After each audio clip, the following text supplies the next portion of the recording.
Colts head coach Shane Steichen faces an old familiar foe this weekend in Jonathan Gannon. So who's going to have the upper hand? And can the Arizona Cardinals keep their entire 2025 season from falling apart?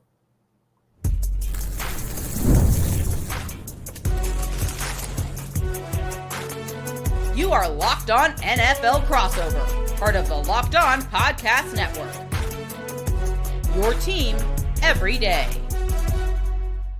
All right. Thanks for tuning in and making us your first listen of the day. This is a collaboration of your daily podcast covering your Indianapolis Colts and the Arizona Cardinals, part of the Locked On Podcast Network, your team every day. And as always, Crossover Thursday is presented by PrizePicks. Download the PrizePicks app today and use code LOCKEDONNFL to get $50 in lineups after you play your first $5 lineup.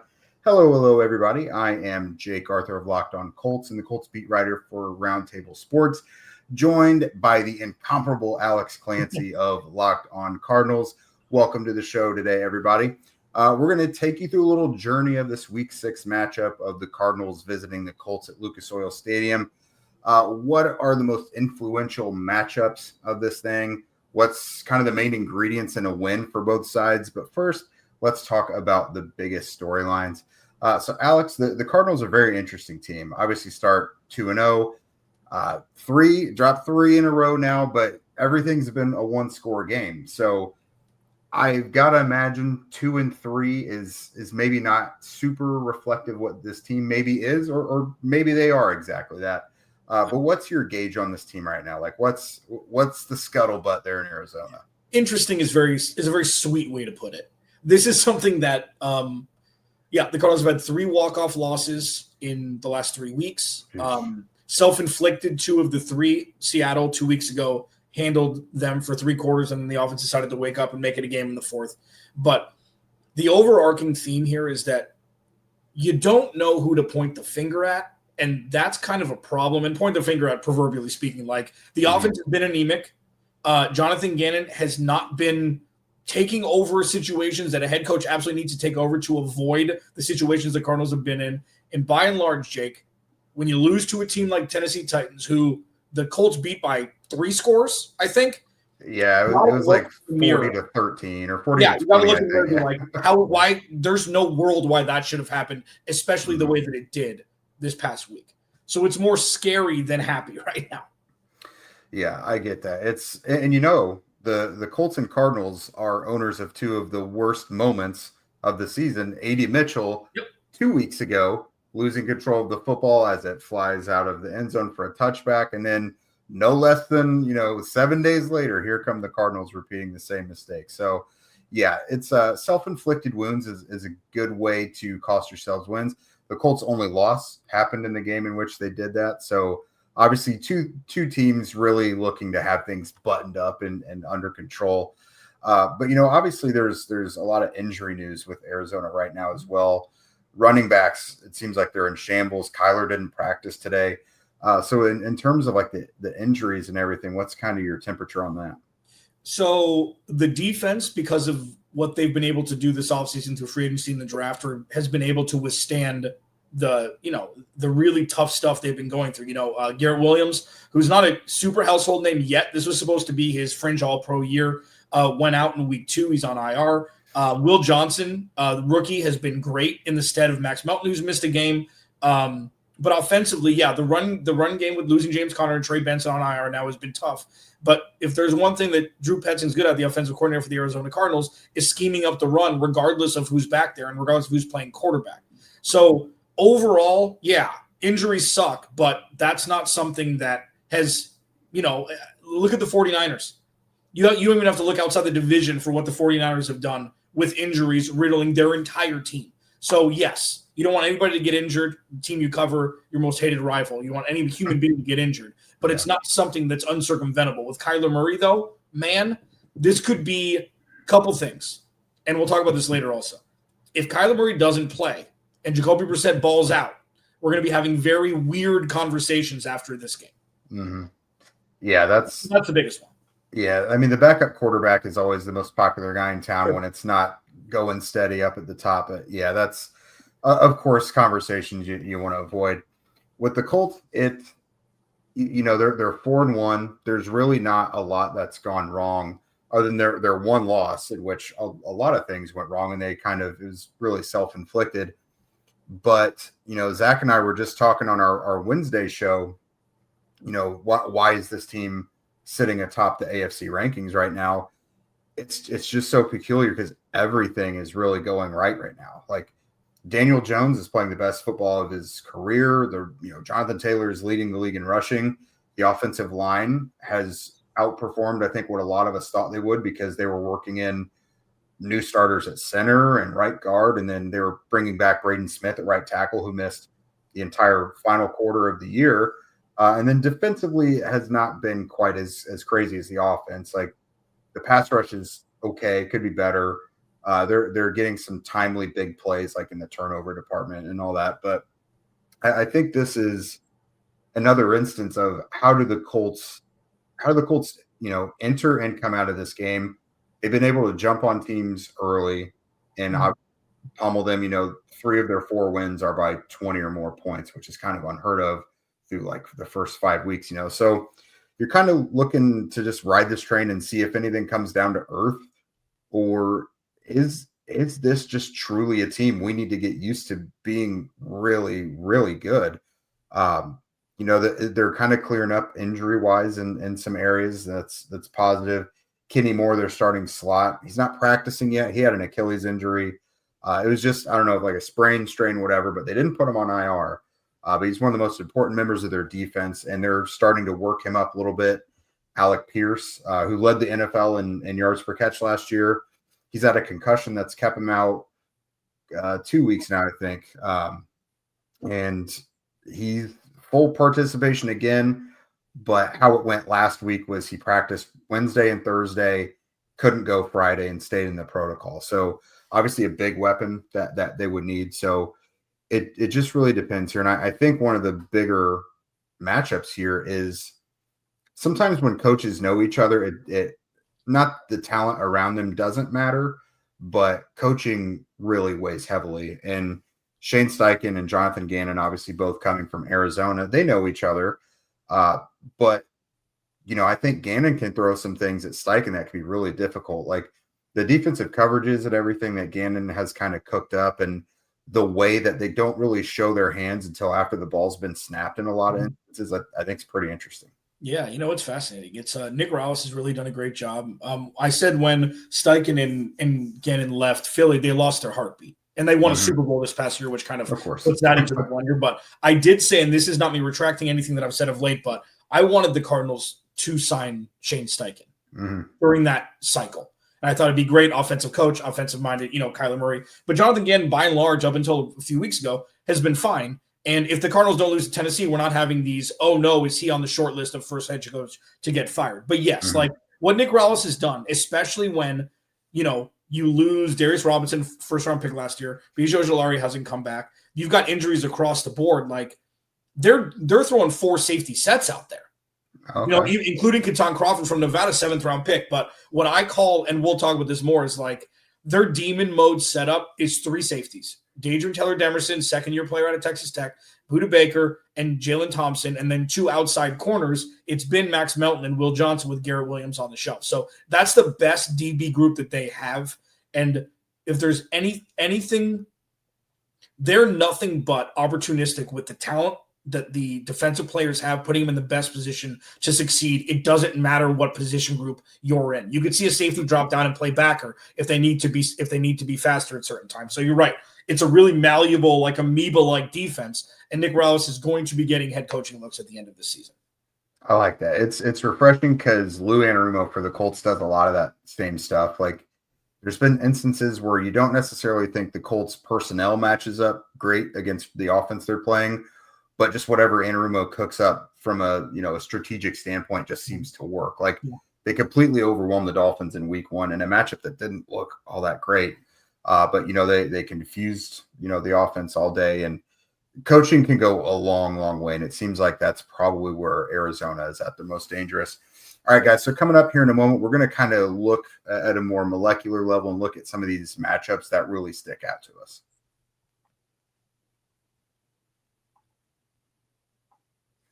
Mazda crafts vehicles for those who do more than simply move. Mazda delivers confidence with every ride with more IIHS Top Safety Pick Plus awards than anyone else as of August 2025. From footwork to breathwork, athletes sweat all the details, and Mazda brings the same intention to how they craft every single model. You can just feel the Japanese craftsmanship in every detail, from the metallic accents to available Nappa leather upholstery. Like the players we talk about every day, Mazda sweats every detail, because when you make every move count, impossible becomes relevant. Mazda, move and be moved. And the NFL season is back, and honestly, there's nothing better than being in the stadium, surrounded by fans, cheering on your team. But let's be honest, getting tickets can be a hassle. Between queues, the login screens, and prices jumping at checkout, it's just frustrating, and it almost makes you not want to even go through with it. But that's why I use Gametime. It's the app that gives the advantage back to the fans. Gametime is fast, easy, and backed by the Gametime guarantee. You'll always get 100% authentic tickets delivered on time and at the best price. Plus, all fees are included. So the price you see is the price you pay. Download the Gametime app, create an account, and use code LOCKEDONNFL for $20 off of your first purchase. Terms apply. Again, that's promo code LOCKEDONNFL for $20 off. Swipe, tap, ticket, go. Download Gametime today. All right, welcome back, everydayers of Locked On Colts and Locked On Cardinals. We are talking about this Week 6 matchup. It's AFC versus NFC, but honestly, I think it's pretty interesting. So let's look at some of these individual matchups here, Alex. When you look at the Colts, when you look at the Cardinals, what either gives you pause or you think is a really good matchup for the Cardinals? You know, for me, it's going to be, can the Cardinals take this boring side to side, not many deep threat taken offense and just let it rip? Like what I've been screaming for the last, week and a half is like, listen, this offense is broken. Play the hits, throw the ball to Marv, throw the ball to Trey McBride, and see what happens. Just try different, because this offense has been terrible. They haven't scored more than they haven't scored more than 21 points in a game. Again, this was this past week against Tennessee on offense. They scored 27 against Carolina, but there was a defensive touchdown. Just try something different. The biggest matchup for me is the Cardinals against the Cardinals' offensive game plan. Like, it really doesn't matter who they're playing this week. Indy's defense has been kind of two-faced. Obviously, you've led a couple teams under 10 points, I believe. Miami in week 1. And the Raiders, right, this past week. Like, there's ball hawking in that defense. Every defense in the NFL has strengths and weaknesses. So when it comes to the Cardinals and this week, it's them against themselves. And that sounds like a cop-out answer. And we're doing a crossover and we're talking about the Colts. But when it comes to this, what we saw from the Colts defense last week against Geno Smith, you know that there is greatness in that defense, even though they've given up a bunch of points in other games. It's going to be the Cardinals versus the Cardinals. And if they can put up more than 24, 25 points, which they're going to have to do to beat this team.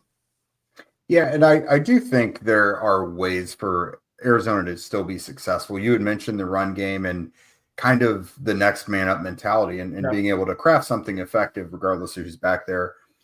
That is still the biggest area of concern for me with the Colts defense is their run defense. They've been in these matchups, obviously. They've only been in one close game. So really nobody has been able to establish the run. But when they do run and attempt to run, especially their lead back, it's productive. The Colts do give up a sizable amount of yards per carry, at least to lead backs. Denver, if they didn't identify Xavier Howard as like a clear target that they could just go after all throughout the game in this run and chase thing, they probably could have had a really, really productive day running the ball, because when they tried it with J.K. Dobbins, it really worked. So if the Cardinals are feeling something and the Colts offense isn't clicking and the game is close, I do think that's something the Cardinals could capitalize on it. It's something that gives me pause kind of every week. Yeah. When I'm looking at this here, so Marvin Harrison Jr., obviously probably not up to the standard everybody wanted so far, but I think it'd be wild to discount him. So especially like you said, like if you're Arizona, just whatever's been working, just do that to get out of your rut. And everyone knows Marvin Harrison, kind of boundary shots, at least through Ohio State, using him downfield and everything. That's kind of the best way to go with him. But I'm curious to see if the Colts just park Charvarius Ward on him. Mm-hmm. we were told before the season that they were going to let him basically shadow guys. Like whenever there was a suitable opposing receiver to shadow, that he would be doing it. But a couple times now, what they've done is just put him against the wide receiver 2, and then they bracketed coverage on the top guy, which is like with the Rams, what they did with Puka Nacua, career high 170 yards in that game. Don't worry about it. You guys know all about that 2 times a year. So Charvarius Ward versus Marvin Harrison, if that's what they're going to do, and then let the other DBs kind of take up what else is there. But then very interested to see, like this showcases 2 of the best tight ends, most exciting tight ends in the league. Tyler Warren versus Trey McBride. This feels like a game where they could just be going shot for shot on each ensuing drive. I'm really interested to see how that one goes. Well, I wish that Trey McBride was getting the targets that Tyler Warren's getting. I wish he was getting the run on the offense, even if it's the rushing stuff around the end zone. Like they're being creative with getting the kid the ball. And Tyler Warren, I think, is going to be better than Brock Bowers. I think he's going to be better. Like he'll be the best tight end for a decade, hopefully competing with Trey McBride. If Trey McBride can get the ball thrown, a few more damn times a game. And I mean, what you mentioned about Marv is interesting. The tight end thing is fascinating. For me, the biggest thing going into this is if Kyler Murray doesn't play, what's the offense going to look like? He didn't practice the last 2 days. What is going to happen with Kyler Murray? And if Jacoby Brissett comes out there, who, Colts fans know from his time there over the course of a few years, who sprung into action when Andrew Luck retired, like he's a consummate pro. The dude has won games. I mean, he kept Cleveland afloat before, when Deshaun Watson was on his suspension after they traded for him. Like the dude is not a scrub backup. It'll be fascinating to see what this offense look like if they take the restrictor plate off it, even with him at quarterback, and what that outcome will be. Because, again, this is Cardinals versus them in the mirror.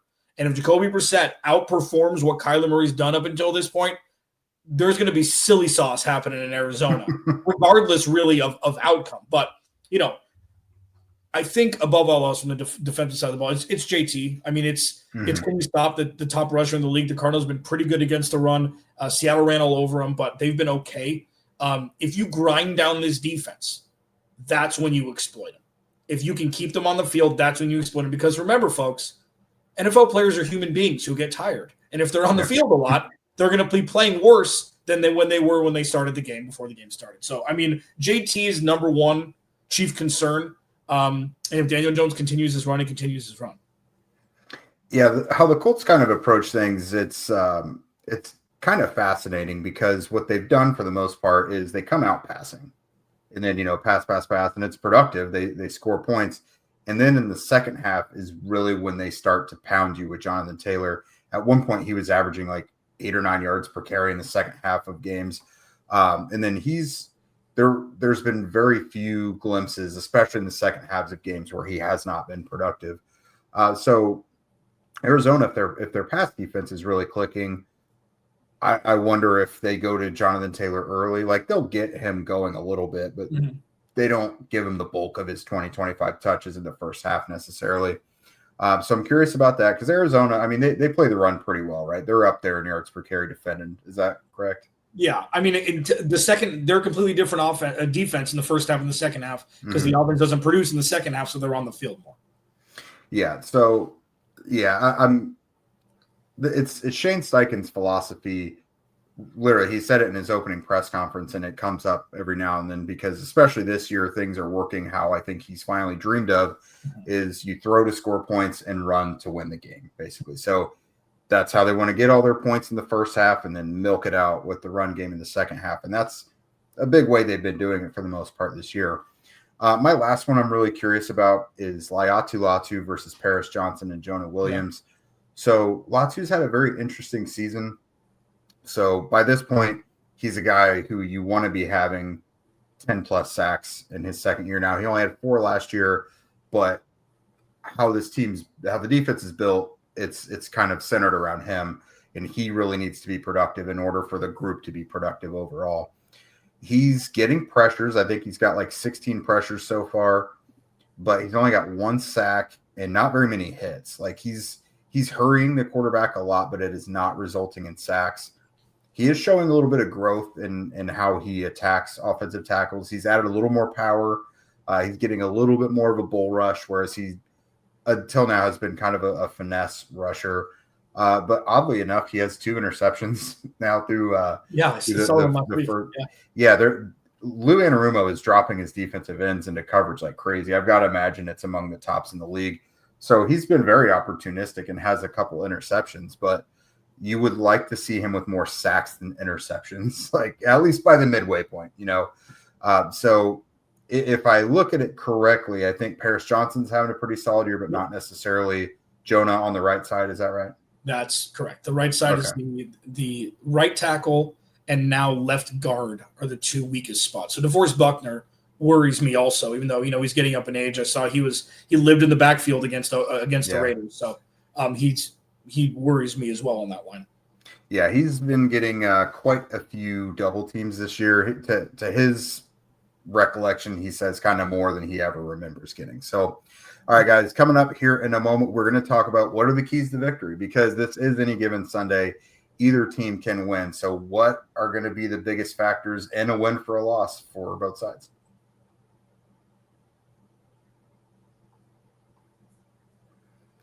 All right. The NFL season is in full swing, and FanDuel has an offer that you guys don't want to miss. Right now, new customers can bet just $5 and you'll get $300 back in bonus bets if you win. That's right. Just pick a bet, put down $5, and if it hits, you'll unlock $300 in bonus bets to use across the entire app. It makes watching football even more exciting when you got a little something riding on the action, especially if your team's not playing and you're not just an anxious, nervous mess. You got some money on a primetime game, and that makes it a little more entertaining. So whether you're a casual fan or you just love diving into the stats, FanDuel makes the game day experience so much better. So what are you waiting for? Visit FanDuel.com to download the FanDuel app today and get started. All right, welcome back, everydayers of Locked On Colts and Locked On Cardinals. We are putting a bow on our coverage here of this game. It's going to be an entertaining one. AFC, NFC, so not incredibly consequential to when it comes to tiebreakers and all that good stuff by season's end. But I do think this is going to be an entertaining matchup nonetheless. All right, so Alex, when you look at this, the Cardinals did start out 2-0. They've lost 3 very close ones. Again, like we mentioned at the top, 1-score games all around. So the Cardinals are definitely an any given Sunday team. It seems like they can compete with just about anyone. So if they're going to win this game, what do they got to do? The offense can't wait until the third quarter to wake up. The offense can't be a bottom 5 offense for the majority of the game. And if they do get a lead, not just sitting on your hands hoping the other team decides to take a nap for the rest of the game until the clock runs out. Like it sounds like a joke. I've been living in a circus for the last 3 weeks. Like truly, it's the wildest, incomprehensible, like brain-wise, being able to break down and download what we've witnessed and how these Cardinals have lost the last 3 games. They're very different, but they've all got the same theme. You play to not lose the game instead of playing to win it, and it's been very, very obvious. The key to victory for the Cardinals is have a cohesive game plan, execute it for 60 minutes, as opposed to being really good for half of it and really bad for the other half.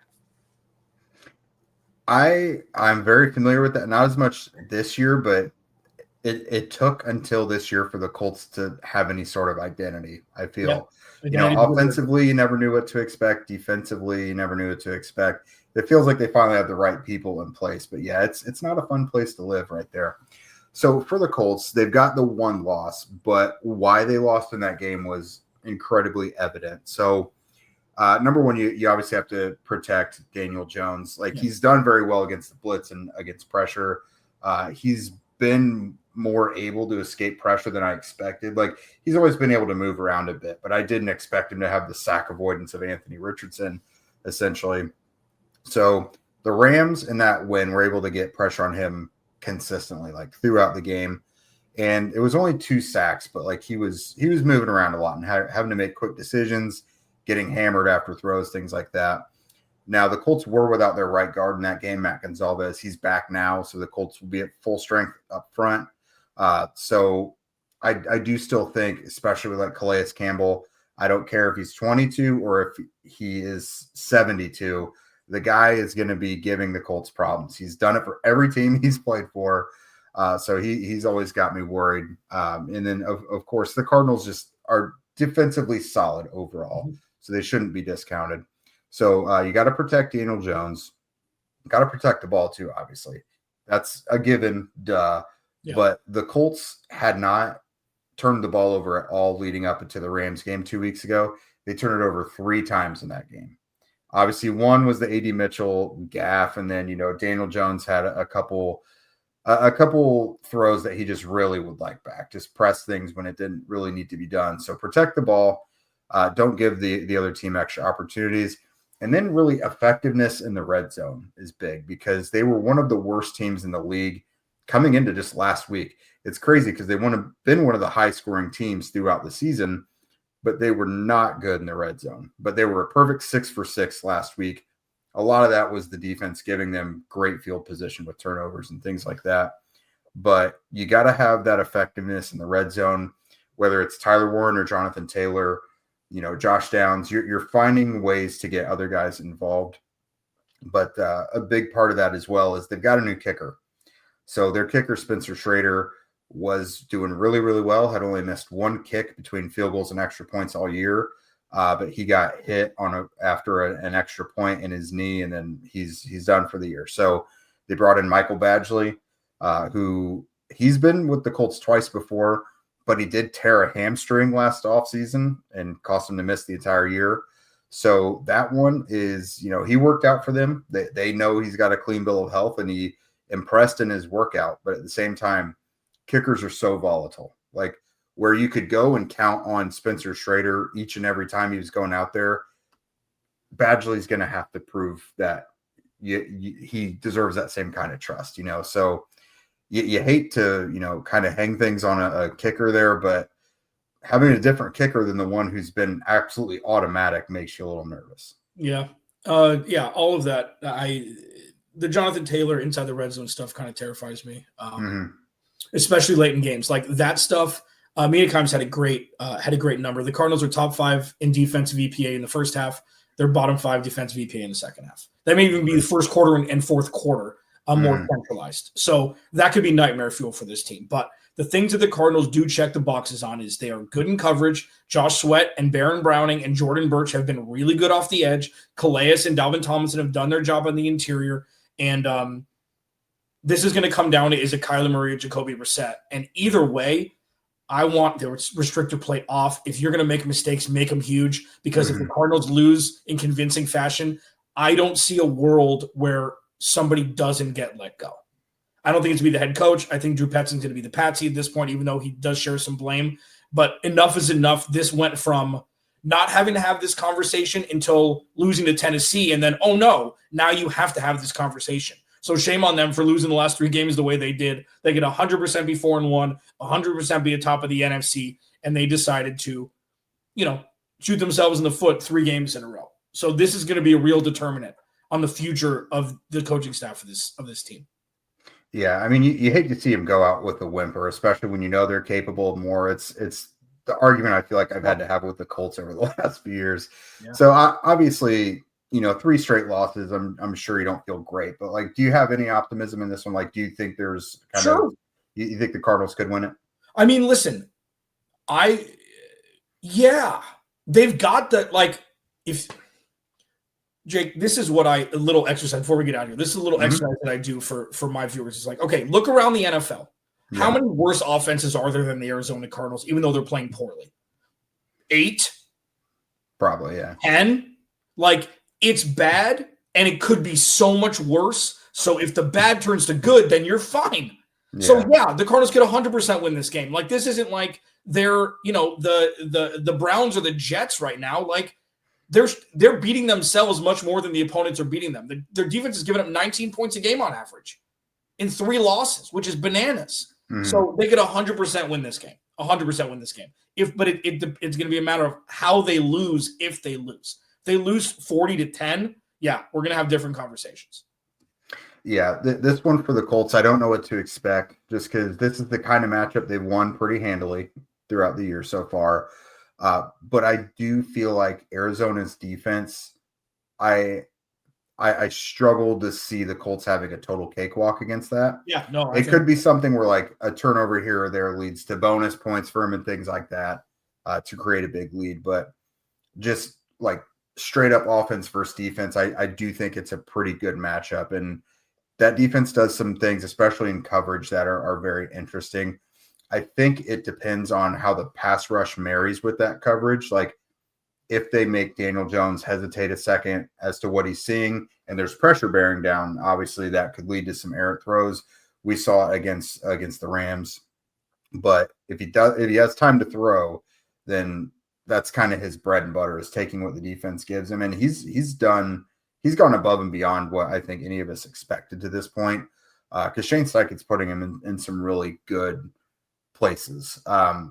So we'll see. I mean, the familiarity with Jonathan Gannon and vice versa. Because I mean, Gannon's plenty familiar with Shane Steichen as well. But all I know is I'm very interested in this matchup. I think it's going to be fun. I like when the Colts get to tangle it up with a team all the way out in the NFC West that you don't get to see very often. But yeah, it's this could be a huge win. It could be narrow. It could be the Cardinals win. You know, I don't know what to expect in this one, and I think that's probably what makes it more entertaining coming into it. Yeah, man, I'm stoked. I mean, it's going to be fascinating. Daniel Jones is a perfect example of it, and this is what we struggle with Kyler and Drew Petzing is when these guys are NFL quarterbacks. Okay, so you put them in. It's like having the 12th guy on the bench, having a wide open 3 in the middle of a game. It's like he's going to make it. He's an NBA player. You know, so if you put a quarterback in the position to succeed, irrespective of what he looked like in East Rutherford, I mean, the dude's balling out. Like, I'm not surprised. He was drafted number 4 overall for a reason. Yeah, without question. So, guys, we'll have way more on this matchup throughout the rest of the week. We will get you ready for the matchup, and then, of course, we'll come at you right after the game as well. Thank you guys for making us your first listen of the day. And obviously, with the NFL season being here, you got to make your next listen a double dose of the Locked On NFL podcast. So Tyler, the Madman Rowland, is going to get you a shot of espresso to start your football day. And then Tony Wiggins is going to take you into the barbershop for the smoothest breakdowns to end your day.